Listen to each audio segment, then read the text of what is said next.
और ये कैसी मुक्ति है? बोले विलक्षण मुक्ति।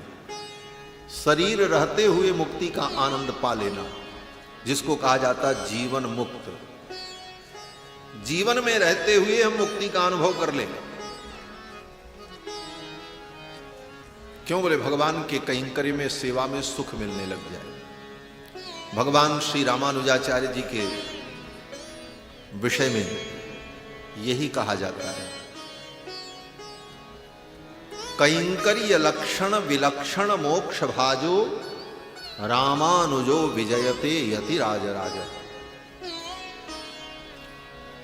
कैंकर्य लक्षण विलक्षण मोक्ष भाजो,